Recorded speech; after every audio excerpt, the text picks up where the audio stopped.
Урматтуу мырзалар, силерге да бир кеп кеңеш айтып коеюн.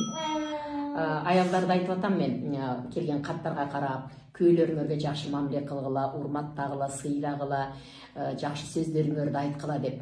Анан мырзалар деле бир аялдарына кандай мамиле кылып атат болду экен деп деген ой келди да. Мен анткени аялдар менен эле баарлашып атпаймынбы?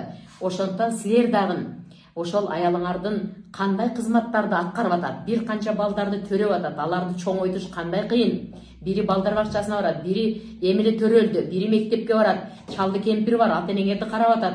Ошондон ошолорду карап, кыйналган жоксуңбу, жакшы эле отурасыңбы, эмне кемчилик бар, эмне кем карч бар үйдө, алып берейин, кечи муну мен жасап жүгөрөйүн, пловду мен өзүм деле демдеп кое беремин, мейли кеп дагы эмне кылып берейин деп туруп, ошо кол кабыш кылып каралашып койгулатындар. Манан ошо аялдарга жакшы сөзүңөрдү айткыла. Бир кезде сүйүп алгансыңар да, берекем, алтыным, жуаным деп туруп жакшы сөздөрүңөрдү айтып, чекесине деп туруп, жакшы отурдуңбу, балдар кыйнаган жокпу десе, бүттү аалам гүлистан болот. Жакшы сөзүңөрдү сүйлөгүлө.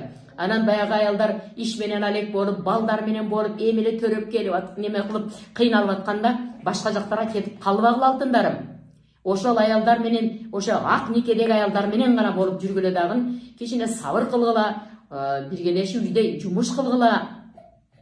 Эки жака басып кеткен онча жакшы болбой калат. Бул бардыгына тиешелүү эмес, айрым бир ушундай мага келген каттардын негизинде айтып атам мен.